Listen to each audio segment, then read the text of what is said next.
మన పూర్ణిమలో కళ్యాణం కమనీయం సేల్స్ ప్రతి 15,000 రూపాయల కొనుగోలుపై కంచి కాటన్ శారీ ఉచితం. Welcome to I dream. నేను మీ సంగీత. మనతో ఈరోజు తోడు నీడ ఫౌండర్ రాజేశ్వరమ్మ గారు ఉన్నారు. సొసైటీలో జరుగుతున్న రిలేషన్షిప్స్ అవి ఎందుకు ఫెయిల్ అవుతున్నాయి, దేనికోసం ఫెయిల్ అవుతున్నాయి, ఎక్కడ చిన్న మిస్టేక్ జరుగుతుంది అనేది వారి మాటల్లోనే తెలుసుకునే ప్రయత్నం చేద్దాం. అమ్మ నమస్కారం. నమస్తే సంగీత. అమ్మ, ఈ రోజుల్లో లవ్ మ్యారేజెస్, అరేంజ్డ్ మ్యారేజెస్, అవును, ఈ రెండిట్లలో ఏది ఎక్కువగా ఫెయిల్ అవుతుంది? ఒకవేళ ఫెయిల్ అవుతే రీజన్ ఏంటి? ఇది ఎక్కువ అది తక్కువ అని చెప్పలేమమ్మా. దాదాపు అందులో 70% అన్నీ ఫెయిల్యూర్సే. ఇక రీజన్ ఏంటి అంటే, ఒకప్పుడు జాయింట్ ఫ్యామిలీ సిస్టంలో పెద్దవాళ్ళంటే మర్యాద ఉండేది, గౌరవం ఉండేది. అసలు పెళ్లి నిర్ణయం కూడా పెద్దవాళ్ళ చేతుల్లో ఉండేది. అంటే వాళ్ళే నిర్ణయించి ఈయనకి ఎవరైతే భారీగా వస్తుంది అని వాళ్ళే యాక్సెప్ట్ చేసి, ఈ అమ్మాయి బాగుంటుందిరా నీకు చేసుకుంటే వీళ్ళు చేసుకునేవాళ్ళు. ఇప్పుడు అసలు జాయింట్ ఫ్యామిలీ పోయి న్యూక్లియర్ ఫ్యామిలీస్ వచ్చిన తర్వాత నా పెళ్ళి నా ఇష్టం, నా జీవితం నా ఇష్టం, నా భార్యని సెలెక్ట్ చేసుకోవడానికి మీరెవరు, నాకు నచ్చితే చేసుకుంటా లేకపోతే లేదు, నేనే చూసుకుంటా అన్న పరిస్థితి వచ్చేసింది. సో పిల్లాడు వెళ్ళి చూసిన తర్వాత వాడు ఓకే అనుకుంటే వీళ్ళు నామకే వస్తే ఓకే అంటారు. వీళ్ళ ఇష్టాలతో సంబంధం లేదు కదా. మేము పెద్దలు అన్న ఫీలింగ్తో వీళ్ళు ముందుకు వెళ్ళాల్సిందే తప్ప వీళ్ళు రాకపోయినా వాళ్ళు చేసుకుంటారు. అంచేత పెద్దరికానికి వాల్యూ ఎప్పుడో పోయింది. అది అరేంజ్డ్ మ్యారేజ్ సంగతి. ఇక లవ్ మ్యారేజీలు అనేప్పటికీ క్యాస్ట్కి ఇంపార్టెన్స్ తగ్గిపోయింది. చాలా వరకు లవ్ మ్యారేజీలో ఇంటర్ క్యాస్ట్ కూడా చేసుకుంటున్నారు, అంతవరకు ఓకే. కానీ ఫెయిల్యూర్స్ దగ్గరికి వచ్చేటప్పటికి సంవత్సరాల తరబడి స్నేహం చేస్తారు. ఫ్రెండ్షిప్లోంచే లవ్లోకి వెళ్తారు. ముందు ఫ్రెండ్షిప్లో మా భావాలు కలిసినాయి, మా అభిప్రాయాలు కలిసినాయి అనుకుంటారు. కొన్నేళ్ళు, 4 ఏళ్ళు, 5 ఏళ్ళు, 6 ఏళ్ళు ఫ్రెండ్షిప్లో ఉంటుంది.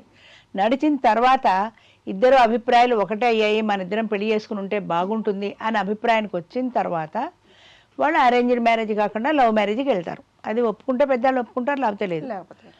వీళ్ళు వెళ్ళిన తర్వాత ఇద్దరు కలిసి పెళ్లి చేసుకుని ఒకే ఇంట్లో ఉండడం మొదలు పెట్టిన తర్వాత అభిప్రాయ భేదాలు స్టార్ట్ అవుతాయి. ఇదివరకు ఎందుకు అవ్వలేదు ఇన్ని సంవత్సరాలు ఉన్నా అంటే, అన్ని సంవత్సరాల్లో ఏ కాఫీ షాప్లోనో, ఏ హోటల్లోనో, ఏ పార్టీలోనో ఎక్కడో కలుస్తారు. 1 గంట కబుర్లు చెప్పుకుంటారు, 2 గంటలు కబుర్లు చెప్పుకుంటారు. ఆ 2 గంటలు చెప్పుకునే కబుర్లు అన్నీ స్వీట్ నథింగ్సే ఉంటాయి, బరువులు బాధ్యతలు ఉండవు కదా. ఎప్పుడైతే కలిసి ఉండడం మొదలెట్టారో అక్కడ బరువులు వస్తాయి, బాధ్యతలు వస్తాయి. నువ్వు ఇంత లేటుగా ఎందుకు వచ్చావు అని ఈమె అడగచ్చు, లేదా ఆమెకి ఆఫీసులో లేట్ అయితే ఆయన అడగచ్చు. ఇదివరకు అడిగేవాడు కాదు, ఎందుకు రైట్ లేదు కాబట్టి. ఇప్పుడు ఆయనకి రైట్ వచ్చింది కదా, ఆమెకి ఒక రైట్ వచ్చింది కదా. నువ్వు అలా ఉండడానికి వీల్లేదు, నువ్వు సిగరెట్ కాల్చడానికి వీల్లేదు, నువ్వు గర్ల్ ఫ్రెండ్తో ఇదివరకులా తిరగడానికి వీల్లేదు, ఇలాగ కంట్రోల్ వస్తుంది. ఆ కంట్రోల్ ఎప్పుడైతే వచ్చిందో వీళ్ళకి ఆ బాసిజం నచ్చదు. అంటే నా జీవితం నేను స్వేచ్ఛగా స్వతంత్రంగా ఉన్న తర్వాత తనెవరు నన్ను కంట్రోల్ పెట్టడానికి అని భార్యకి అనిపిస్తుంది, భర్తకి అనిపిస్తుంది. అక్కడితో అభిప్రాయ భేదాలు స్టార్ట్ అవుతాయి. అది చిలికి గాలివానలాగా పెద్దదవుతుంది. పెళ్ళి ఎంత తేలిగ్గా చేసుకున్నారో విడాకులు కూడా అంతే తేలిగ్గా పుచ్చుకోవడానికి ఒక అవకాశం వచ్చింది. కోర్టులో విడాకులు ఇచ్చేసుకోవచ్చు కదా. మా తోడు నీడలో 50-52 ఏళ్ల వయసు, 50+ ఉంటారు మా దగ్గర, ఎవరు తక్కువ ఉండరు. 50 దాటి 52 ఏళ్లకే విడాకుల సర్టిఫికేట్తో వస్తారు వాళ్ళు. 52 ఏళ్లకే విడాకులు ఏంటంటే అది అంతేనండి, మా పెళ్ళి 4 ఏళ్ళు అయిందండి, విడాకులు అయ్యి 2 ఏళ్ళు అయిందండి. ఇందాక మీరు ఒక మాట అన్నారమ్మా, ఎప్పుడైతే రిలేషన్షిప్ లో ఉన్నప్పుడు ఎలాంటి డామినేషన్స్ కానివ్వండి ఇలాంటివి ఉండవు.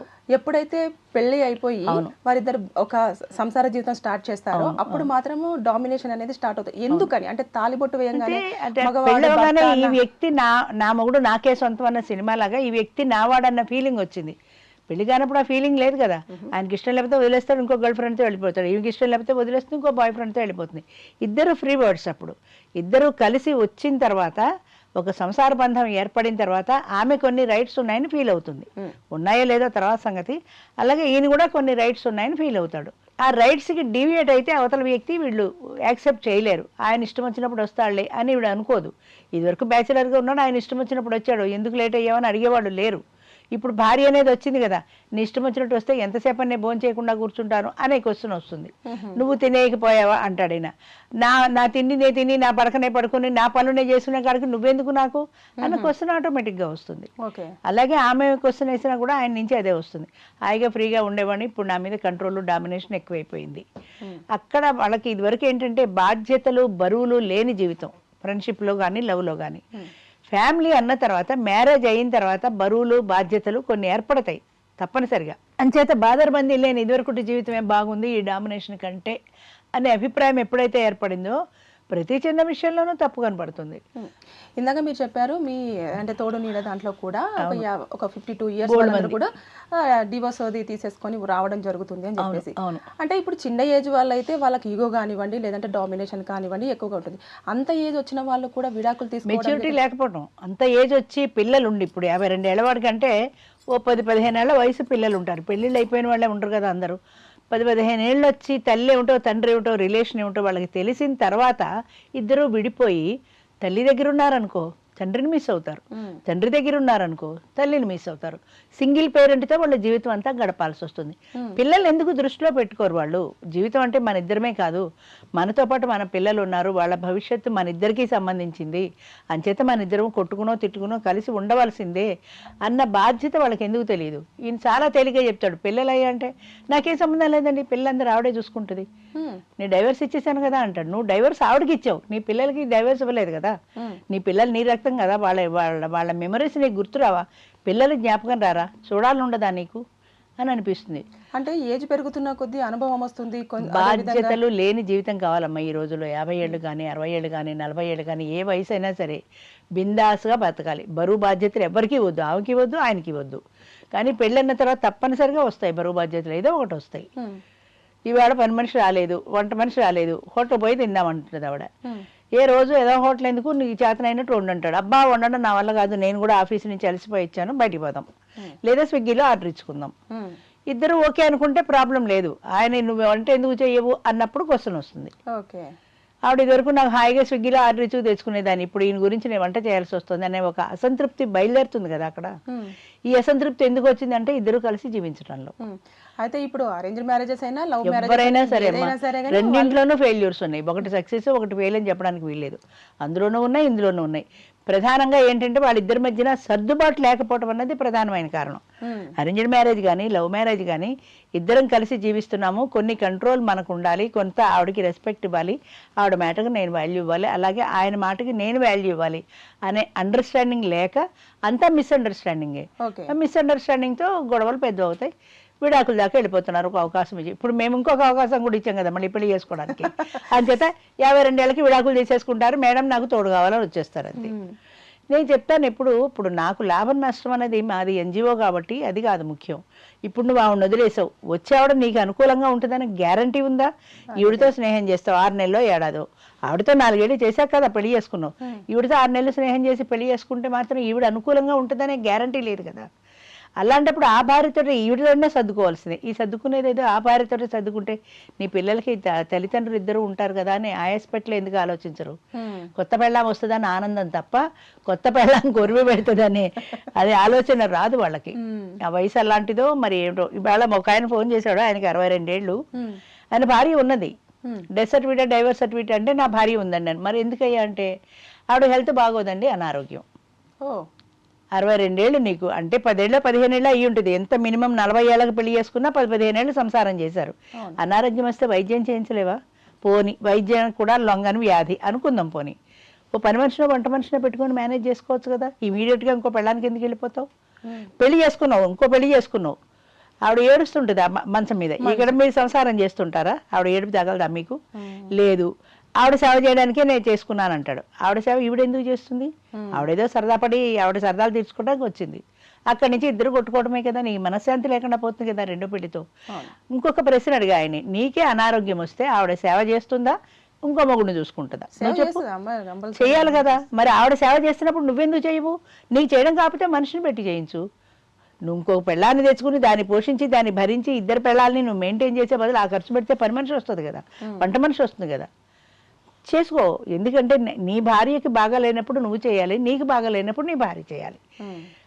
అది ఒక ప్రిన్సిపల్ అనుకో. అది అంచేత నీకు బాగా లేనప్పుడు నీ భార్య ఇంకో మొగుడిని చూసుకుని వెళ్ళిపోతుందా? వెళ్ళదు కదా. అలాంటప్పుడు నువ్వెందుకు పెళ్ళాన్ని చూసుకుని వెళ్ళిపోతావు? తప్పు కదా అది. అలా ఉంటాయి ప్రపంచం తీరు. ఏంటంటే అంతే, ఎంతసేపు డైవర్స్ అయినా వెళ్ళిపోతారు, విడిపోతారు. ఉన్నా కూడా ఇంకో పెళ్లికి ఎవరైనా యాక్సెప్ట్ చేస్తే రెడీ చేసుకోవడానికి.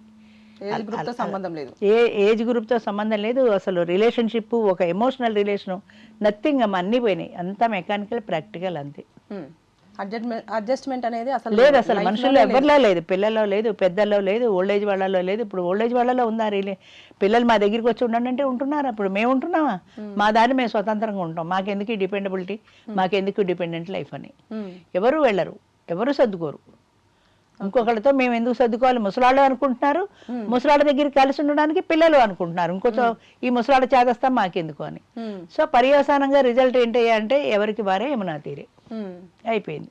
సో ఏ మ్యారేజెస్ అయినా సరే ఫెయిల్యూర్స్ అనేవి కామన్ గా ఉంటాయి. లవ్ మ్యారేజ్ అయినా అరేంజ్డ్ మ్యారేజ్ అయినా ఈ ఇద్దరి మధ్యన అడ్జస్ట్మెంట్ లేనప్పుడు అది ఏ మ్యారేజ్ అయినా ఒకటే, విడాకులకే దారితీస్తుంది ఖచ్చితంగా. అమ్మ, ఈ రోజుల్లో ఎక్కువగా మనము మోడర్న్ రిలేషన్షిప్సే అని అనుకోవచ్చు. అయితే అందులో కమిట్మెంట్స్ అనేవి చాలా వరకు ఉండట్లేదు, తగ్గిపోతూ వస్తున్నాయి, రోజు రోజుకి తగ్గిపోతున్నాయి. దీనికి ప్రధానంగా కారణం సోషల్ మీడియా అని మనం అనుకోవచ్చా? కొంతవరకు సోషల్ మీడియా, కానీ మనుషుల్లో మార్పు అన్నది ప్రధానమైనది. సోషల్ మీడియా వల్ల వస్తున్నది ఏంటంటే క్రైమ్, ఎలా చంపొచ్చు. ఇప్పుడు పేపర్లలో చూస్తున్నాం, కన్న పిల్లల్ని తల్లి అంటే ఎంత పవిత్రమైన స్థానమో ప్రాణాన్ని కూడా అడ్డు పెడుతుంది పిల్లల కోసం అనుకుంటారు. అలాంటిది లవర్ కోసమని పిల్లల్ని చంపేస్తున్నారు. చాలాసార్లు చూస్తున్నాం పేపర్లలో. ఇలాంటివి చూసినప్పుడు ఒక లేడీ ఉందనుకో, ఆవిడ ఎవరితోటో రిలేషన్లో ఉంది, వాడితో వెళ్ళిపోవాలనుకుంటుంది, పిల్లలు ఉన్నారు, ఏం చేయాలి అనుకున్నవాడ అది చూడగానే టెంప్ట్ అవుతుంది. ఒక మార్గం ఆవిడకి చూపించినట్టు అవుతుంది, ఓహో నేను ఇలా చేయొచ్చు కదా అని. పిల్లల్ని చంపడానికి వెందీదు. అంచేత క్రైమ్ ఒకటి, ఈ వీళ్ళు ఎక్కువ అట్రాక్ట్ అవుతున్నది క్రైమ్కి, ఇలాంటి వాటికి. ఇక భార్యాభర్తల సంబంధానికి కానీ రిలేషన్షిప్కి కానీ వచ్చినట్లయితే కమిట్మెంట్ అనేది ఎవరికి ఉండట్లేదమ్మా అసలు. అంటే ఒక బంధము, దానికి ఒక వాల్యూ ఇవ్వాలి. ఇది తల్లిదండ్రులు కానీ, లవర్ కానీ, భార్య కానీ, ఎవరు కానీ బరువు బాధ్యత లేని జీవితం, బిందాస్ జీవితం కావాలి అందరికీ. నాకే బరువు బాధ్యతలు ఉండకూడదు. ఎందుకని అంటే బరువులు బాధ్యతలు నేను మొయ్యలేను, నేను ఇంత కష్టం కూడా నేను భరించలేను. కష్టం వస్తే ఎదుర్కొందామనే ధైర్యం నీకు ఉండాలి, కానీ దాని నుంచి పారిపోయి ఎన్నాళ్ళు పారిపోతావు పిరికి వాళ్ళగా. నువ్వు ఆ ధైర్యంగా దాన్ని ఎందుకు ఫేస్ చేయలేవు? అమ్మో నాకు కష్టం, నాకొద్దు, కష్టాలొద్దు. కష్టాలొద్దు, అందరికీ సుఖాలే కావాలి. కానీ జీవితం అంటే కష్టం సుఖం రెండూ ఉంటాయి. ఒక కాయిన్కి బొమ్మ బొరుసులు లాంటివి. జీవితంలో సంతోషం వచ్చినప్పుడు నువ్వు సంతోషపడాలి, కష్టం వచ్చినప్పుడు దాన్ని ధైర్యంగా ఎదిరించు. ఎన్నిసార్లు చెప్తానో ఈ విషయం మా వాళ్ళకు కూడా, ఎన్నిసార్లు చెప్పినా సరే ఇదే పద్ధతి. బరువు బాధ్యత లేని జీవితం కావాలి. హాయిగా నా ఇష్టం వచ్చినట్టు తిని కూర్చోవాలి. జీవితం ఎప్పుడు ఒకేలా ఉండదు కదా? ఉండదు. కానీ ఏదైనా నీకు ఇప్పుడు వడ్డిచ్చిన విస్తర కాదు జీవితం. నేను ఇప్పుడు నా చిన్నతనంలో స్కూల్లో కూడా ఇదే చెప్పేదాన్ని, జీవితం అంటే వడ్డిచ్చిన విస్తర కాదు. ఇప్పుడు నా జీవితమే తీసుకుంటే అన్నీ ఉన్న ఆకు తిరగబడిపోయింది, అది తినడానికి లేకుండా. మళ్ళీ ఆకు దగ్గర నుంచి వేసుకుని మళ్ళీ ఒక్కొక్క ఐటమే వేసుకుని నేను ఇప్పుడు హాయిగా హ్యాపీగా తినగలుగుతున్నాను. అలా నువ్వు నీ యొక్క కష్టంతో నువ్వు వడ్డించుకొని తిన్న ఆనందం ఎవరో పెట్టింది తింటే ఎక్కడి నుంచి వస్తుంది? నువ్వు అది ఎందుకు ఫేస్ చేయవు? నీకు కాన్ఫిడెన్స్ ఎందుకు లేదు? నాకు బిందాస్ జీవితం కావాలి, నాకు ఇలాంటి కమిట్మెంట్లే వద్దు, చెల్లెలు తమ్ముడు పెళ్ళిళ్ళు పిల్లలు చదువులు వద్దు. అందుకనే బెంగళూరులో వాళ్ళు ఎవరో పెట్టారు కదా మన పిల్లలు వద్దు అని, అదేదో దాని పేరు గుర్తులేదు నాకు. పెళ్లి చేసుకుంటారు కానీ పిల్లలొద్దు. ఎందుకంటే పిల్లలంటే బరువు బాధ్యత. వాళ్ళని స్కూల్లో చేరిస్తే 50,000 డొనేషన్ కట్టాలి, లక్షలు వీళ్ళు పెద్దవాళ్ళు అయ్యేదాకా కట్టే కంటే ఆ లక్షలు పెడితే మన ఇద్దరం హాయిగా యూరోప్ ట్రిప్ పోయి రావచ్చు కదా. ఈ పిల్లల కోసం ఎందుకు ఖర్చు పెట్టడం? వీళ్ళు ఏమన్నా ముసలాళ్ళయ్యాక చూస్తున్నారా చస్తున్నారా? మనమే ఓల్డేజ్ హోమ్కో పోవాలి అంటే రిలేషన్ ఏమవుతుంది, ఎమోషన్స్ ఏమవుతున్నాయి, దూరం అవుతున్నాయి. పిల్లలే వద్దు అనే స్థాయికి పేరెంట్స్ వచ్చేసారు. పిల్లలు అమ్మాని పిలవాలని ఎంతో తపన పడేవాళ్ళు, నోవులు వ్రతాలు, ఒక గుడ్రాలు అని ఒక పిల్లలు లేని తల్లిని నిందిస్తారని బాధపడేవాళ్ళు. ఇప్పుడు అది పోయింది, మాకు అసలు పిల్లలే వద్దు, మేము ఇద్దరమే హ్యాపీగా ఉంటాం. అది పెళ్లి చేసుకుంటే ఇంకా మోడర్న్గా 4 అడుగులు ముందుకేసి అసలు మాకు పెళ్ళే వద్దు, మేము లివింగ్ రిలేషన్లో ఉంటాం, నచ్చితే 4 ఏళ్ళు వాడితో తిరుగుతాం, నచ్చకపోతే ఇంకోటిని చూసుకుంటాం. చీరలు మార్చినట్టు మగవాళ్ళని మార్చడానికి కానీ ఆడవాళ్ళని మార్చడానికి కానీ ఎవ్వరూ వెంది ఇలా మాట్లాడితే కష్టంగా ఉంటుంది. కానీ ప్రజెంట్ సిచ్యుయేషన్ అయితే అదే. మరి ఇవన్నీ తెలిసినప్పుడు ఎందుకు కమిట్మెంట్ ఇవ్వడం? అందుకనే కదా కమిట్మెంట్ వద్దంటున్నారు. ఇప్పుడు ఆఫీసులో ఎవరో ఫ్రెండ్ కలుస్తుంది, ఆమెతో కలిసి ఉద్యోగం చేస్తాడు, ఆమెతో లివింగ్ రిలేషన్లో ఉంటాడు, ఆమెతో పరిచయం అవుతుంది, లివింగ్ రిలేషన్లో ఉన్నాం ఇద్దరం, వద్దనుకుంటే ఇద్దరం విడిపోతాం.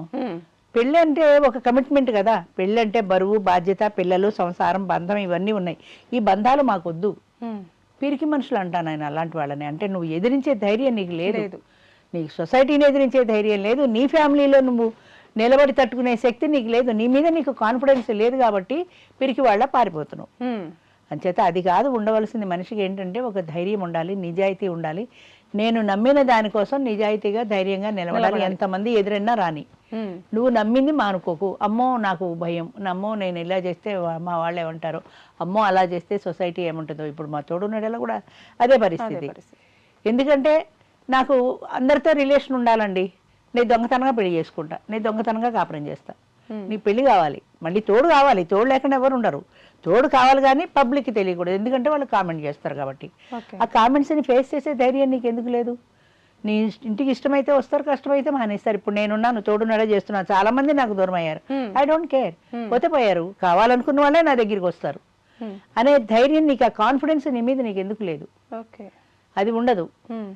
అంటే దీనికి అంతటికి కారణం వచ్చేసి మనం సోషల్ మీడియాలో చాలా వరకు మనం చూస్తూ ఉంటాం కదా రిలేషన్షిప్స్ వెంటనే మూవీస్ కానీ కొంతవరకు కారణం, సోషల్ మీడియా కొంతవరకే కారణం. కానీ మెయిన్ కారణం ఏంటంటే వీళ్ళ మనసుకు వీళ్ళు సమాధానం చెప్పుకోలేని బలహీనత.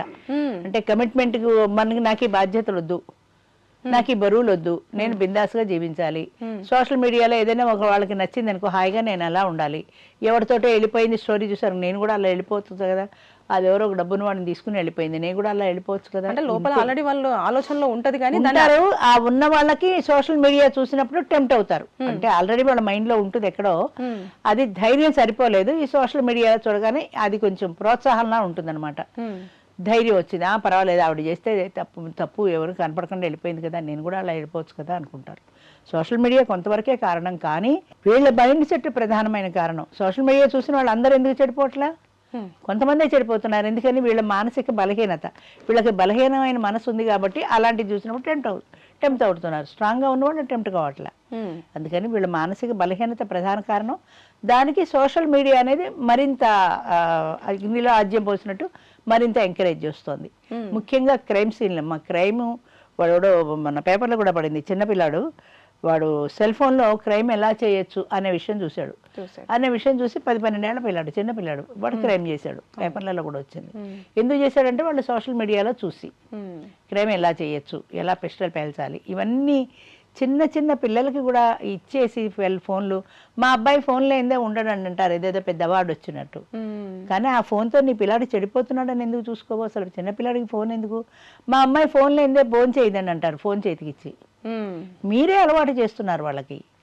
అది సోషల్ మీడియాని మనము ఎంతవరకు యూజ్ చేసుకోవచ్చు అనేది మనకి తెలియాలి, మనకి తెలియాలి. అక్కర్లేని విషయాలు ఎందుకు మనం చూడడం అసలు? అంటే నాకు అక్కర్లేదు కానీ వాళ్ళకి కావాలి కాబట్టి చూస్తారు కాబట్టి టెంప్ట్ అవుతారు కాబట్టి అదే ప్రయత్నం వాళ్ళు చేస్తారు. అంటే ఒక రకమైన ఎంకరేజ్మెంట్ అనమాట. సోషల్ మీడియా ద్వారా వాళ్ళు ఎంకరేజ్మెంట్ ఫీల్ అవుతున్నారు. ఇలా చేయొచ్చు, అలా చేయొచ్చు, ఇలా తప్పుడు మార్గంలో వెళ్ళొచ్చు అని తప్పుడు మార్గాలకే పెడతారు. అది చూసి ఇది తప్పు, నేను చూడకూడదనే కాన్ఫిడెన్స్ లేదు మనుషులకు. అది ప్రధానమైన కారణం. కొంతవరకు సోషల్ మీడియా అయినా చాలా వరకు వీళ్ళ మనసుని వీళ్ళు కంట్రోల్లో పెట్టుకోలేని బలహీనత ఉందే, అది ప్రధానమైన కారణం. బలహీనతతోనే ఎక్కువ కమిట్మెంట్స్ కాబట్టి ఈ సోషల్ మీడియాలో అవి చూస్తున్నారు. నీ బలహీనత లేకపోతే ఇది నేను చూడకూడదని ఎందుకు అనుకోవు నువ్వు? అది ఆటోమేటిక్గా ఎందుకు వెళ్ళిపోతున్నావు? నీకు బలహీనత ఉంది కాబట్టి దాని మీద ఇంట్రెస్ట్ ఉంది కాబట్టి నువ్వు దాన్ని ఓపెన్ చేస్తున్నావు. ఇంట్లో ఉంటే పేరెంట్స్ చూస్తారు కాబట్టి తలుపులు వేసుకొని చూసుకుంటున్నావు. అది తప్పని తెలుసు కాబట్టి తలుపులు వేసుకొని చూసుకుంటారు. అది తప్పు కానప్పుడు హాల్లో కూర్చొనే చూసుకుంటావు కదా.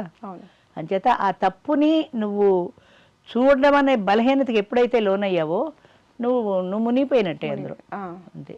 అందువల్ల అది ప్రధానమైన కారణం, వాళ్ళ మానసికమైన బలహీనత. దానికి మరింత తోడైంది సోషల్ మీడియా. అంతే తప్పించి పాపం అంటే సోషల్ మీడియానే ఫుల్ ఫ్లెడ్జ్డ్గా తప్పు అని చెప్పేసి మనం చూపించలేము, చెప్పడానికి వీల్లేదు. సోషల్ మీడియా ఒకటే కాదు. ఇప్పుడు నేను ఎందుకు చూడను సోషల్ మీడియాలో, నువ్వెందుకు చూడవు? హత్యలు క్రైములు మనం ఎందుకు చూడం? అది తప్పు, అది చూడకూడదు అనుకున్నాం అంతే, మనం చూడం. అది కావాలి అనుకున్న వాళ్ళే చూస్తారు. అది కావాలనేది వాళ్ళ మానసికమైన బలహీనత. దానికి ఇది మరింత బలం చేకూరుస్తుంది. కానీ సోషల్ మీడియాలో కూడా అమ్మ మరి యూట్యూబ్స్ కానీ మిగతా వాటిల్లో కానీ ఇలాంటివి వాళ్ళు చూపిస్తున్నప్పుడు దాన్ని ఎందుకు బ్యాన్ చేయరు? ఇప్పుడు బెట్టింగ్ యాప్లో ఏవేవో ఉన్నాయంటారు. ఆ బెట్టింగ్ యాప్ను ఎందుకు తీయరు ఆ మేనేజ్మెంట్ వాళ్ళు? అలాంటివి ఎందుకు ఎంకరేజ్ చేస్తున్నారు వాళ్ళు కూడా? బెట్టింగ్ యాప్తో ఎంతమంది నష్టపోతున్నారు, ఎంతమంది సూసైడ్ చేసుకుంటున్నారు? దానివల్ల మీకు ఏం కలిసి వచ్చింది?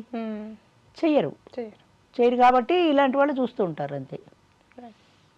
థ్యాంక్ యూ అమ్మా.